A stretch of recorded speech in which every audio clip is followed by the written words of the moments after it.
My name is Mary Beth Banyos, and I am the Assistant Superintendent for Curriculum, Instruction, and Assessment for the Shrewsbury Public Schools.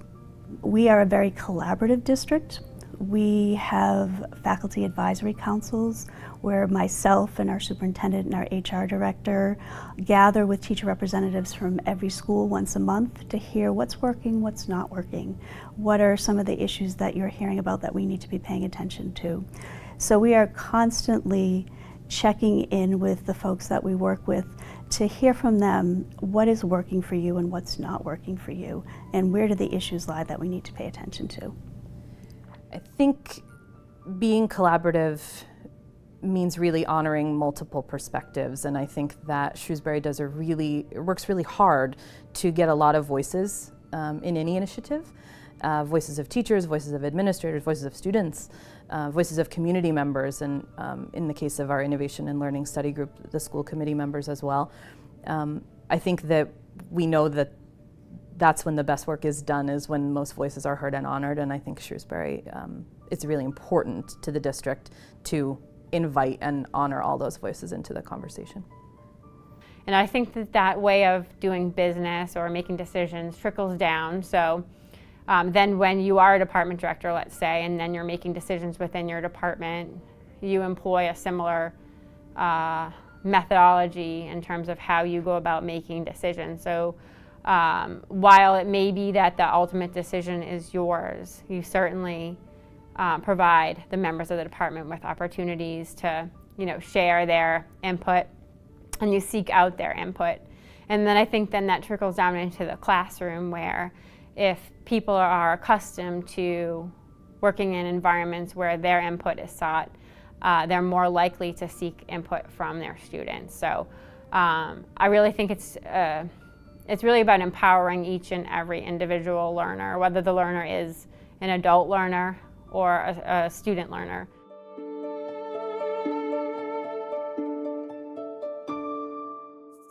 Shrewsbury collaborates across the district in several ways. We actually this year are launching a new program for professional development called Pathways. So each educator picks a different pathway. I'm doing improving the quality of student work, so how to make beautiful student work.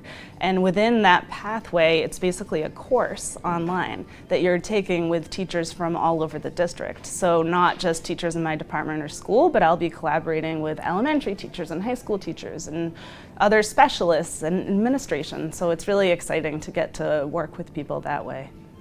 So the professional development pathways are 10 pathways that teachers can choose from, ranging from project-based learning to mindfulness to global competency.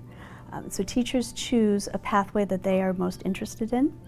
They have the opportunity to then, within that pathway, decide what kind of project or work they're going to focus on within that theme.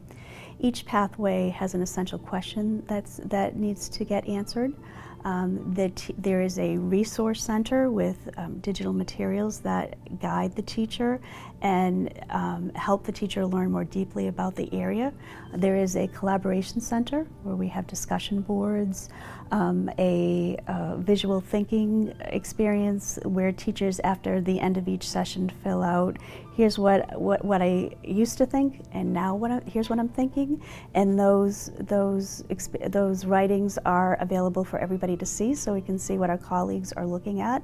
The professional development pathways came out of a collaboration between a professional development committee, which involves teachers, administrators, and Mary Beth, the assistant superintendent. The point of the committee is to get teacher and really all of the stakeholders to give feedback as to what are the needs of the teachers in the district for their professional development.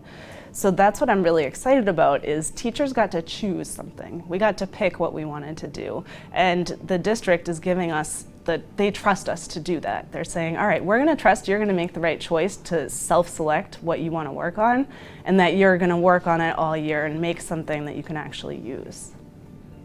I think that if you look at where change happens when one teacher visits another colleague's classroom and says, wow, look what you got your kids to do. I want to be able to do that. And so by building leaders who can put out models And that colleague to colleague learning is really where you start to see transformation. There is nothing that's going to come out of central office that is going to convince a teacher that they need to change their practice. But when one teacher sees the impact another teacher is having on students, they want to know about that, and that, again, is what drives the change. Essentially, we're seeing what works for students, things like having choice, having voice, having an audience. Those things are really effective for students, and it's really teacher-driven professional development. You decide where you want to take it, and at the end, you are responsible for sharing out your learning, and the hope is that by sharing, kind of better the district as a whole. Everybody's becoming an expert on something, so that shared collective knowledge will be really powerful. I would say that right now is an incredibly exciting and scary time to be an educator. That the capacity for anyone to learn now is enormous, through online courses, through digital resources, through connectivity to people that have deep expertise. And at the same time, it is really scary because there has been a very long-standing idea about what school looks like. And school can't look like it's looked before in the face of these changes.